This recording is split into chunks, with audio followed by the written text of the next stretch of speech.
Hello and welcome to another one of those videos where I take a look at the upcoming DLC and update to EU5 Fate of the Phoenix. Today we had a dev diary that was quite packed with some useful information, so we'll take a look at that. But also there was this AAR that they posted at literally midnight my time. I haven't gotten around to it, looking at it yet. We will do. But I have been a little bit sick recently, and you may even hear it from my voice. So we're gonna put that to the side for a moment. I'll get to this when I'm feeling a bit better. But looking forward to gleaning a bit. If you want a little bit of a teaser, though, there is one thing that I poked around and found from the video that I think I would like to share with you, and that is the economy tab. Specifically, if you want to always have your minting leave your inflation at 0%, then you can automate it. There's a little click box there for automating the minting. And also, if you don't want your, nobles, if you don't really care about them being at 50% happiness, say 40% is happy for you, then you can click these buttons to have the equilibrium or the level at which the automation is going to aim for be higher or lower than 50%. Maybe you really want your commoners to be super happy, but you still want a little bit of money from them. Maybe you can have your taxation aiming for about 70%, something like that. So yeah, some really nice things in just this economy tab.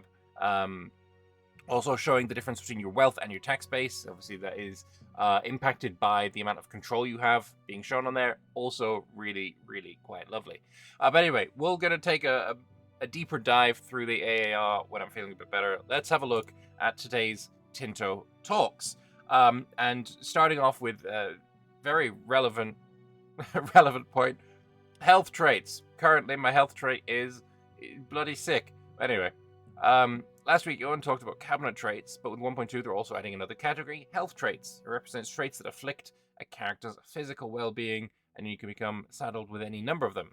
Unfortunate children have a chance of being born with health traits, for example, being born sickly, which reduces ability growth and also increases chance of death. Sickly have a monthly chance of healing, and there's also a bunch of what's called portrait afflictions. It's quite looks brilliant, looks great, looks fantastic. Generals and admirals can receive some health traits after battle. The chance of receiving one is scaled by the relative amount of friendly losses, so bloodier battles have a higher risk of gaining a trait. Traits inflicted during battles include one eye, scarred, and they also give a handsome villainous look if you are scarred. Some traits can upgrade, so receiving one eye twice can result in being blind, so maybe you can see Jan Ziska during the Hussite Wars receive the blind trait. Receiving two facial scars results in being disfigured. Traits can also impact succession. For example, in Fate of the Phoenix, the Byzantine succession expects a pure ruler who reflects the physical perfection of God. Meanwhile, Pirate Brethren countries support differently abled characters as their rulers, as indicated in battle experience and personal perseverance. So having traits like one eye or maimed actually slightly increases their chance of being elected. Yar. Indeed. In the Fate of the Phoenix Immersion Pack, there are two related character interactions you can play with. Byzantine players can choose to blind other characters at a cost to legitimacy and estate satisfaction, both of which remove that character from the line of succession. You can also castrate adult males, which obviously prevents them from having children and continuing their treasonous lineage. If a character gets castrated before they're an adult, they'll become a eunuch. Both of these character actions will outright prevent the character from being able to start a pretender rebellion or being part of the line of the Byzantine succession. On the topic of the succession laws, being born in the purple, that is being born while your father is emperor, will give a character a legitimacy bonus once they ascend the throne, and a token boost in the line of succession. The more gruesome looking health traits can be disabled visually from the settings if you are understandably you prefer not to see facial disfigurements.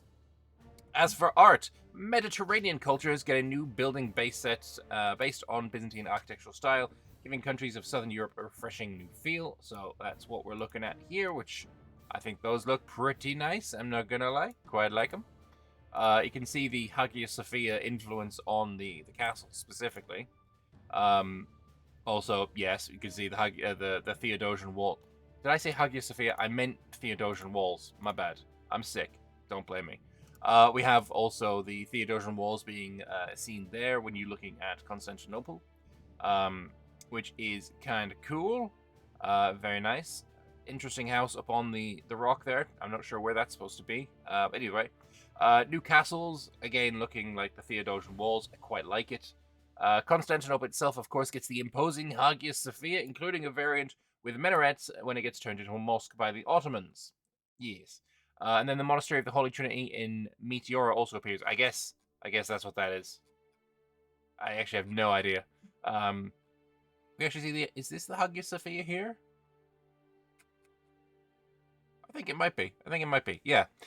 Eastern Mediterranean cultures from Serbia to the Caucasus are fitted with a unique set of character clothing. Orthodox clergymen and patriarchs also get a set, which is quite nice. Byzantines also get a new set of unit models and illustrations. So we have Byzantine levies getting some stuff. That's quite nice. None of these weapons are period inappropriate, so that's fine. Byzantine footmen getting some stuff. I quite like those as well. That works. The crossbowmen, absolutely fantastic. Those are perfectly fine. Spearmen as well, very cool. I like it. Musketeers going forward into periods where, you know, the Romans weren't really a thing anymore. Bringing back the, I can't remember what the headdress of the Roman legionaries were called. But now we have some exciting new units, and I'm afraid this is where the LARP starts. No, it isn't. It's the next. This cataphracts are fine as well. Cataphracts perfectly reasonable. Heliopolis also very cool, like that. I think this is insane. We're having a flamethrower. Byzantine flamethrowers. I mean, okay.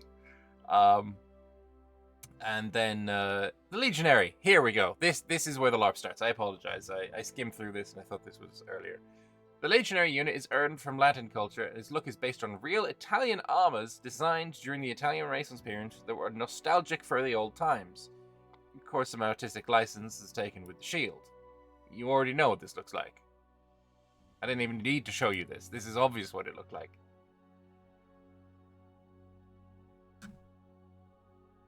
I think the helmet's fine.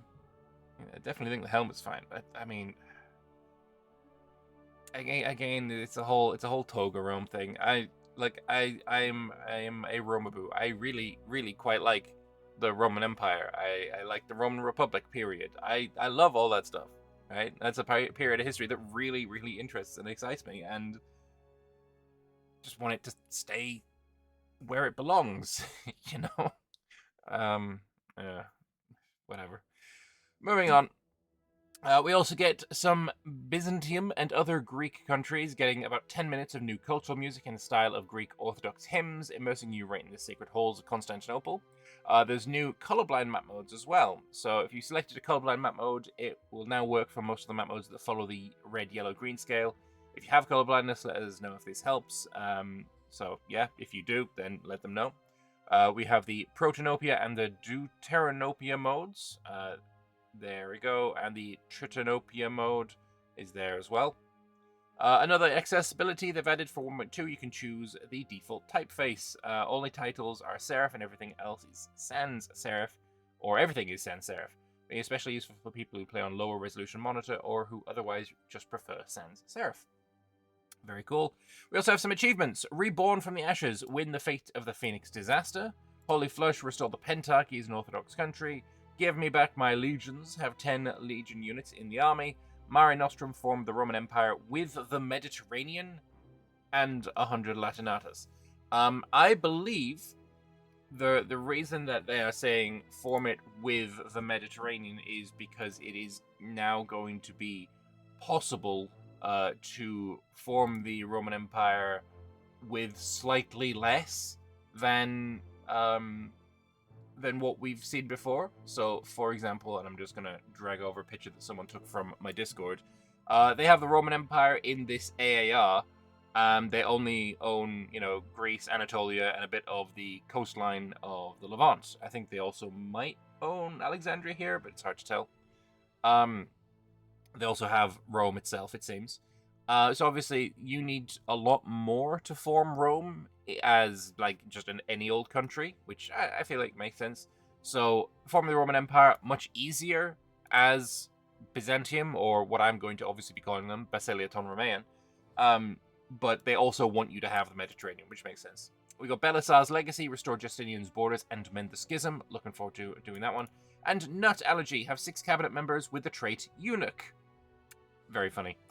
Base game achievements, they have Stefan's Dream, as Serbia conquer Constantinople and establish Stefan's Empire. Empire Strikes Back, form the Latin Empire as any Francocratia state. The Great Wall, have cities with city walls in all locations where the Great Wall is present, so it looks like I'm going to have to go and do another bloody China run. There can be only one, either as the HRE destroy Byzantium, or as Byzantium dismantle the HRE. One of these things is much easier than the other, let's be real. Megalopolis, create a megalopolis from a rural location. That's kind of cute, I like the idea of that. And then A Tale of Two Cities, have 2 cities in the same province with all unique town rights enabled. Very cool.